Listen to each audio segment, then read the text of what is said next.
All right. So Disney had a rough year. There's no doubt about that. Okay. They've gone through in the last 6 months. They've gone through a new seat. They've got Bob Iger back, and he's trying to cut costs. They've had to go through job cuts and everything else. Bob Iger is not and was not the right guy to do the CEO position. And it always amazed me why and how they gave him a 3-year extension and everything else. But that's water under the bridge. Bob Chapek is no longer with the company.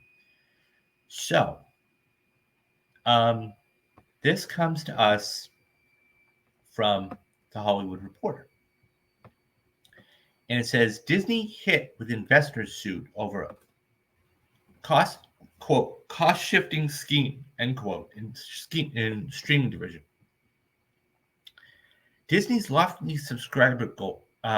Disney's lofty subscriber growth and profitability targets for its streaming service has drawn a lawsuit from investors who claim that the entertainment giant misled them about the extent of their losses. A suit filed on May 12th in California federal court accuses Disney of engaging in a fraudulent scheme designed to hide Disney's costs and makes forecasts that it would be profitable by 2024 believable. It takes aim at ousted CEO Bob Chapek's alleged, quote, cost shifting scheme, end quote, to first air certain shows meant for Disney Plus originals on legacy TV networks to conceal the platform's, quote, suffering deceleration, subscriber growth, losses, and cost overruns, the suit says. The suit details Disney's pivot to prioritizing streams among the pandemic. While most of the company's businesses suffered as its themes parks, resorts, and cruise lines were shuttered and movie theaters were forced to close, subscriptions to Disney Plus rapidly took off. Against this backdrop, Chapek decided to go all in on the platform, announcing a major reorganization of the company's media and entertainment operations. Under the new organization, distribution commercialization activity was centralizes into the Disney Media Entertainment and Distribution arm. So that's going to be DMED if I refer to it again, which essentially became responsible for the monetization of all content globally. Investors say that the reorganization represented a, quote, dramatic drop from Disney's historical reporting structure and was hugely controversial within the company because it took power away from the creative control focused executives and centralized it into a new reporting group, end quote. Led by Chapek's lieutenant, Kareem Daniel, who alongside his mentor, quote, exerted near complete control over the company's strategic decisions around content, end quote, according to the complaint. From December 2020 to November 2022, Chapek and Daniel repeatedly misled investors about the success of Disney Plus by concealing the true costs of the platform and the difficulty maintaining a robust subscriber base, in addition to claiming that it was on track to achieve profitability with 230 to 260 million paid global subscribers by the end of 2024, the suit claims.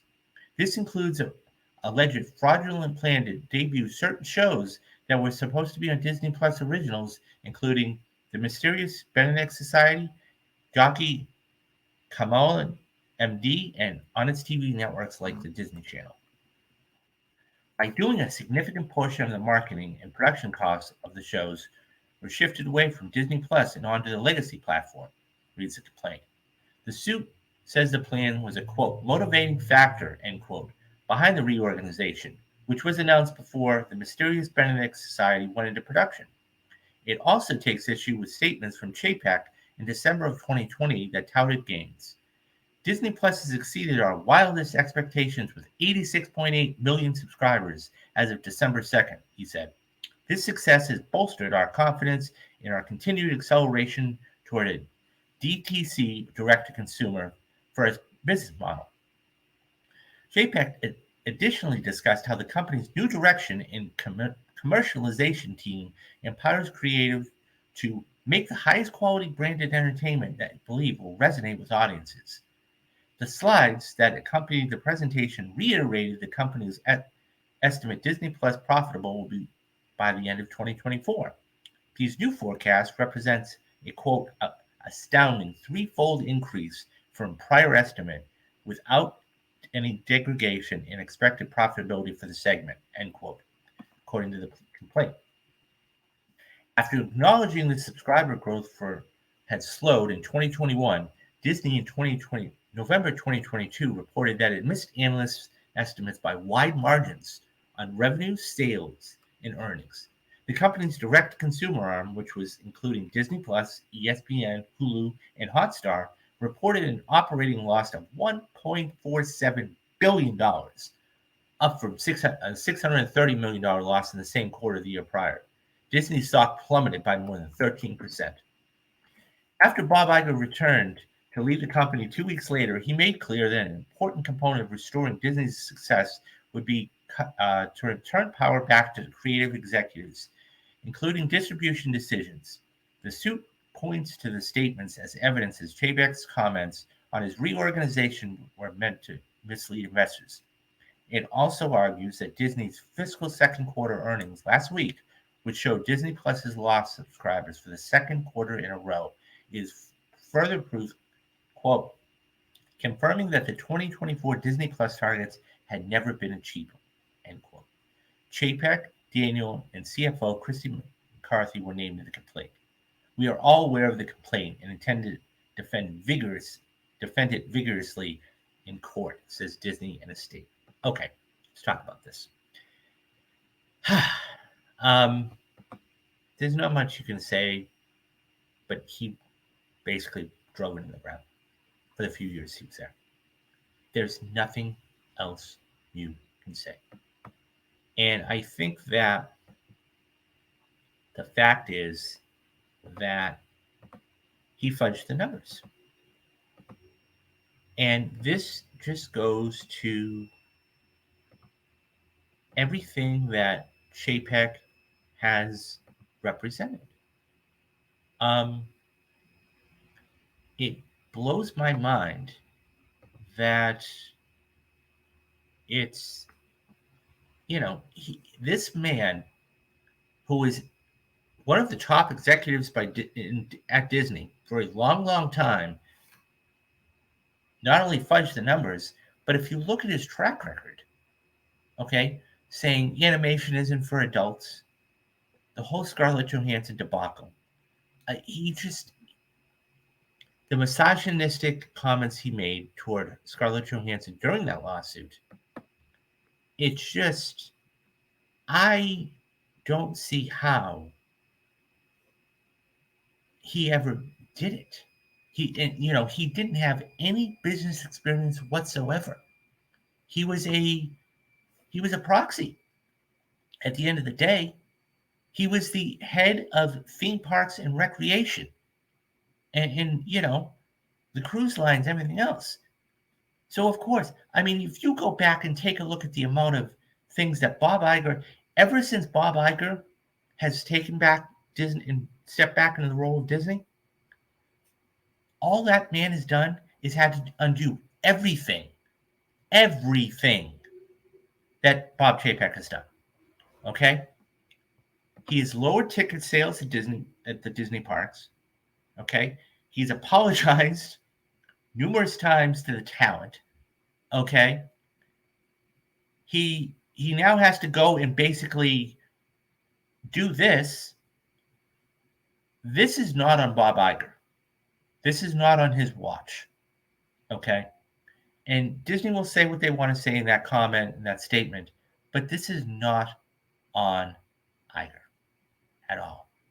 He's taking away, creative control from, content creators. This is not on Bob Iger whatsoever. And the fact is that Disney, Iger now has to clean up his mess. And,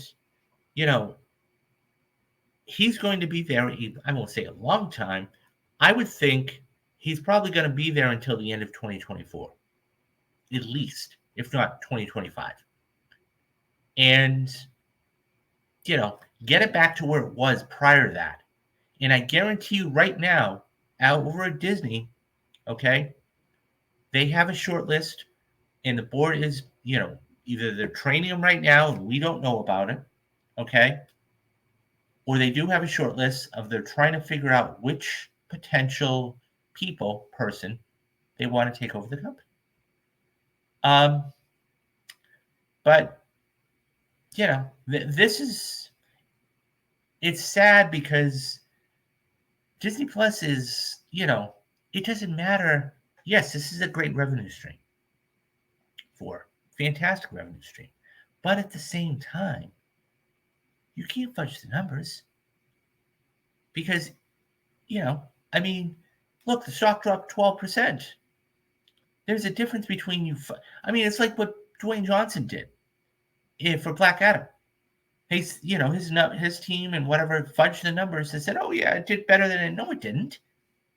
That movie was an absolute unmitigated disaster, and that's what this is. It's an unmitigated disaster. He tried to combine all of these things into one thing, and then, by the way, he's tried to take away more and more freedoms from the content creators. Look, I think that they're going to have to answer to their investors. Okay. They're going to have to answer to their investors, and, in some sort of settlement or whatever it is, I don't know. But, yeah, they're going to have to do something. As it stands right now, at the time of this recording, okay, it's at $90. Disney stock is at $90.98. It's down 2%. Okay, it started the day at 92.04. Okay, it's past, so it's closing time in New York. So I was going to invest in Disney quite a long time ago because of the uptick of, I saw the uptick of all this stuff and I said, oh, okay, this is going to be good. I'm glad I didn't. If I wanted to buy it, this would be the time to buy it. But guys, I think that, he not only did he have to go, but yeah. So Disney is going to have to settle this. They're going to have to settle this with their investors and say, look, here's a piece of your money back because, they lied to them. So anyways, guys, what do you think about this lawsuit that Disney's having to face? Are the investors right on this because Chapek fudged the numbers? Or is that just the way it is because that's just the stock market? How long do you think Bob Iger is actually going to be there for? Let me know your thoughts down in the comments and I'll get back to everybody.